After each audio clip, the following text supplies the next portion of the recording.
Confession time.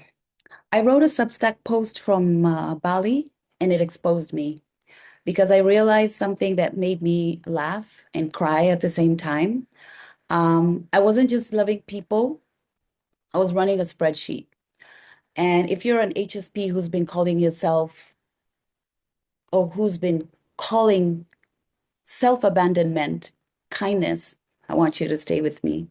Hi, everyone. My name is Sly, and welcome to the video version of the HSP Sanctuary, highly sensitive person, where we do depth, we do tenderness, and nobody gets shamed for being a deep feeler.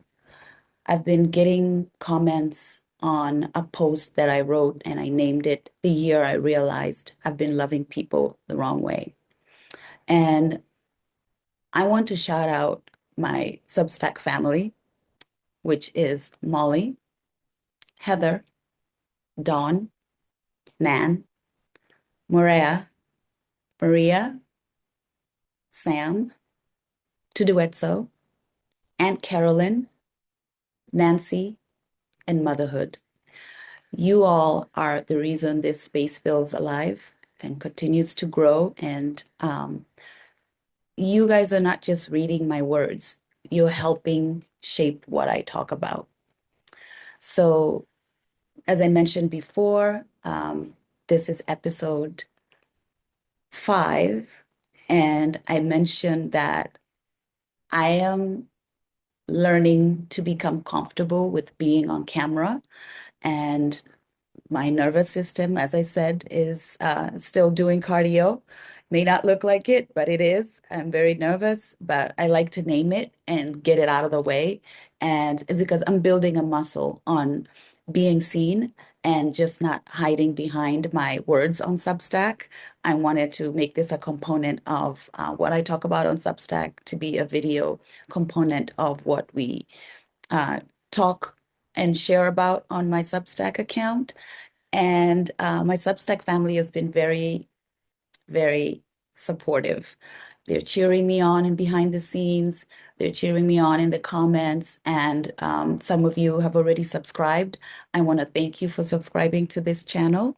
And I want this to continue being a soft room, a safe space for us to just share openly. And as I said, no judgment.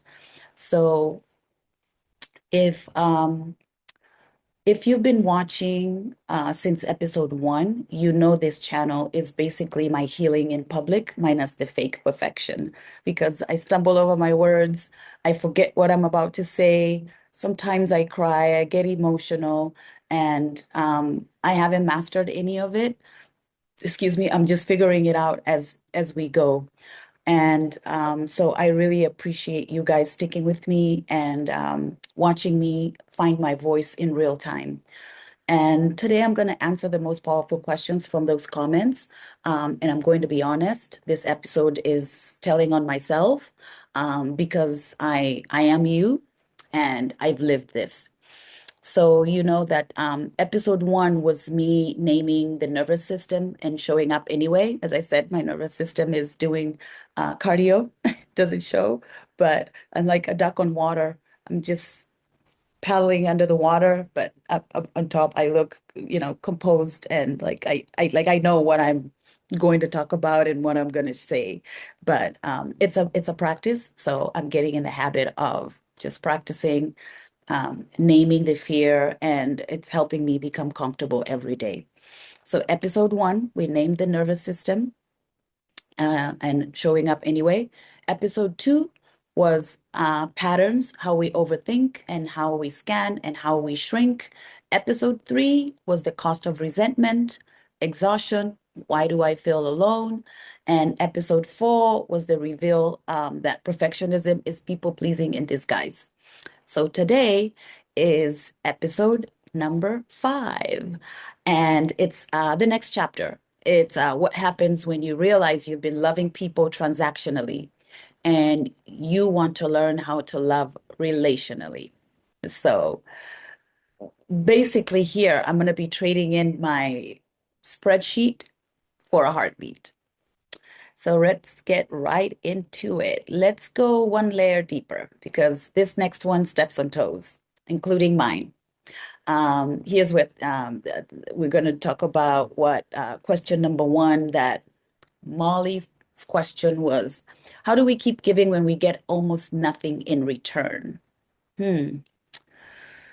Molly, because you asked the question, so many of us are afraid to ask out loud. I think I just want to say that you're not alone in this, right? And you're not wrong for being tired. You're not less evolved because resentment showed up.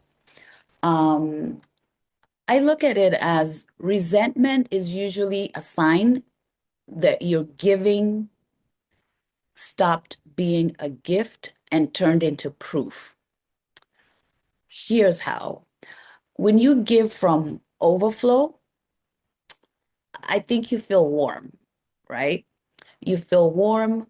And when you give from a wound, you feel empty and you start counting, right? And the part that people don't say is sometimes we keep giving and we're hoping our giving will finally make someone become, kind of somebody that gives back to us.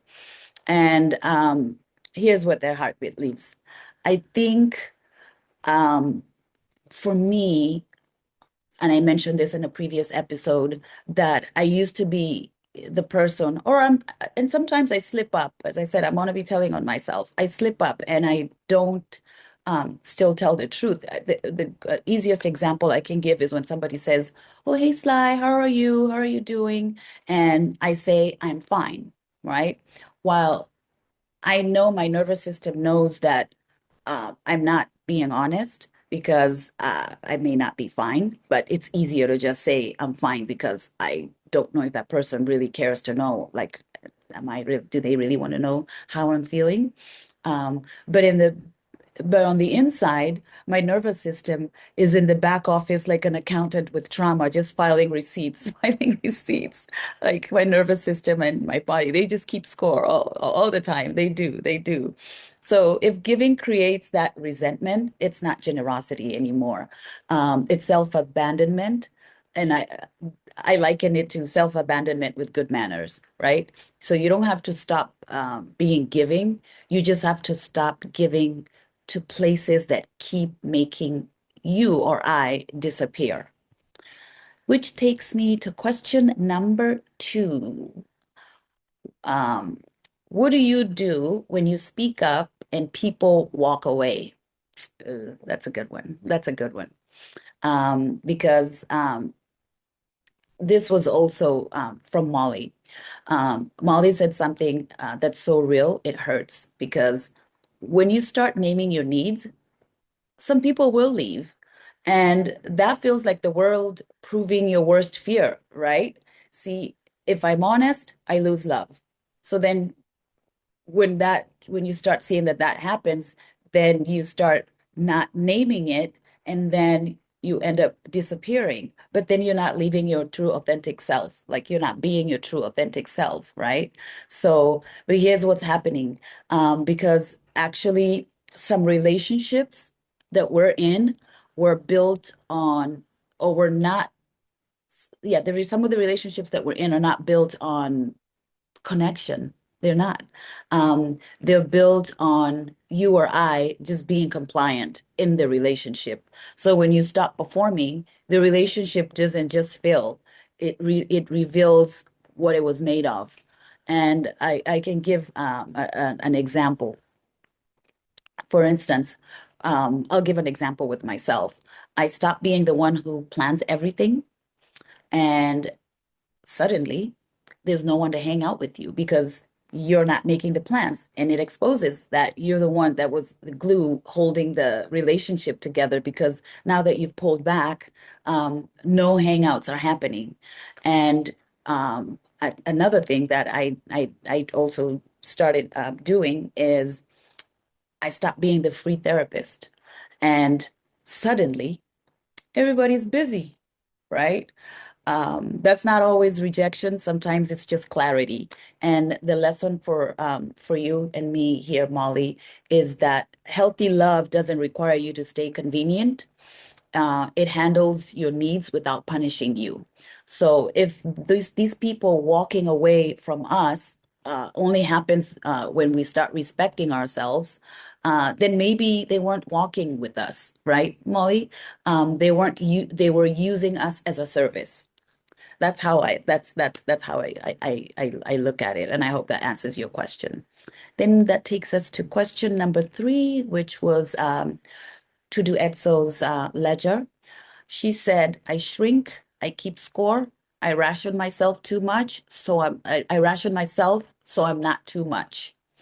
Now, this one stopped me in my tracks. And the reason I say that is because to do Etso describes something I think many HSPs do, and we don't even realize it's happening. And it's how much is safe to be math. We're just doing that math. How much is it safe to be? How much is it safe to be? So you show up today, but not tomorrow because you don't want to be too much, right? So you start pulling away. And then you like let's say you when you go and like I get this a lot on my Substack. Somebody will make a comment and then they walk away and they remember something and they come back and comment again. But they they think that, because they commented once, and that they're going to be found weird. Oh, is I going to think I'm weird because I went there and commented twice? No, I actually appreciate that you read what I shared, you made a comment, and that means it stayed with you or resonated with you, and you're like, oh wait, I forgot this. Let me go back and make that comment. You should go ahead, make the comment once, twice, three times. Let's have a conversation. That's what the space is for on Substack, on here. If you leave and forget to say something, please do. So you're not being weird. Another thing is you keep your love measured. Like little teaspoons, right? So nobody accuses you of taking up space. No, we're allowed to take up space as HSPs and anybody else. You should be able to take space. I mean, because we're HSPs, we just keep this loop going on in our head. Like, was I weird? Did I say too much? Did I say too little? Did I not say enough? So, yeah, but that ledger is in your personality. It's your inner child's safety plan. Hope that answers your question to do it so. And also, it's also letting me not double text and ruin my whole life, right? Meanwhile, you are a whole adult with bills. So the lesson here is when you were taught that your presence was too much, you didn't stop loving. You started rationing. And rationing feels like control, but it creates loneliness. And we are not doing that anymore. We're going to be our authentic selves. We're going to be our true selves. And the goal isn't to be less sensitive. The goal is to become less afraid of being seen. Speaking to myself, because I've been afraid of being seen, behind my words on Substack, but now I am I guess being courageous and showing my face and speaking, even when I stammer and forget my words like I just did. But anyway, that the fact is, I'm still here, I'm still going, and I'm still showing up. So that leads me to question number four. This is a good one because it speaks to parentification and grief. And I think that even that it's just me saying that now that I'm saying it out loud. I'm going to do an episode on that in the future about parentification and grief. So the question here is, how do I know who I am after enmeshment, loss, and being the best friend to a parent? And I think this one is very tender because Molly shared something huge. And this was about parentification because becoming the adult too early, that's what parentification means. And becoming the emotional support system. When you become the emotional support system is you are especially like for me, that happened for me at the tender age of 7 and 8, as far as I can remember. So for Molly is she's talking about what she's talking about is, and she ended up losing her parent and feeling like her identity collapsed. Um, this one's a gem because when you're parentified, you learn to be useful before you learn to be known. And I can relate to that, Molly, because later in life, when you stop performing usefulness, it can feel like you don't exist. And grief makes it louder because grief doesn't just take the person, it takes the role. And I'll see if I can give an example. Um, let me see, let me think through this one. Okay, all right, I got one. If you are the strong one, the one who checks on everyone, so you're the strong one, you check on everyone, you're the fixer. When you stop fixing, you feel like, oh, wait, who am I now? And that identity is a blank space, and it's not failure. It's the first quiet room you've ever had to meet yourself. And that's happening to me as we speak because I'm learning to finally meet myself. And it's the quiet room that I'm finally meeting myself. So I hope that's helpful, Molly. So I wanted to let you know that you're not starting over. You're finally meeting the version of you who doesn't have to earn belonging. That's speaking to myself, and I hope it speaks to somebody else, but also to you, Molly, that you're not starting over. You're just finally meeting the version of you who doesn't have to earn belonging. This takes us to question number 5. This one is about love languages. Morea brought a nuance I love, and she asked, how do you tell the difference between relational love and transactional love? I feel like this one is for the grown folks, right? Grown folks conversation, right? So Maria said love languages matter. And I agree. I agree with you, Maria. But the intention behind them is everything, right? So relational love says, I learn you because I want to love you well. Transactional love, on the other hand, says, I learn you so you'll finally love me. So I get you. I'm learning you so you finally get to love me back correctly. And if you don't, I'm keeping score. That's transactional love. And I've learned that the hard way. So I'll give an example to you guys, right? For me, I've been married almost 15 years. And so when I cook dinner, I feel that my husband should automatically know that he should plan a dinner date on the weekends. I initiate intimacy, so now you owe me effort, right? I apologize first, so you better apologize second, right? And I'm not saying that reciprocity doesn't matter. It does, but there's a difference between mutual care and love as an invoice, right? So yeah, that's what I've been doing, and so I have to admit that sometimes I don't ask, or I wasn't asking for connection. I was asking for repayment, and that's transactional love. And then when the repayment didn't come exactly as how I imagined it, I'd get cold. Not because I didn't love him or because I don't love my husband. It's because my nervous system had turned love into labor. And that is not a good place to be. So that's what the deep work that I've been doing behind the scenes with my therapist and working through this and learning about the difference between transactional and relational love. The lesson here for me, and for you, Morea, I would say would be when love feels like work, it's often because we're trying to control the outcome instead of experiencing the connection. Again, I'll say this. I'll say it again. When love feels like work, it's often because we're trying to control the outcome instead of experiencing the connection. So relational love isn't perfect. It's more about presence. So I hope that answers your question, Maria.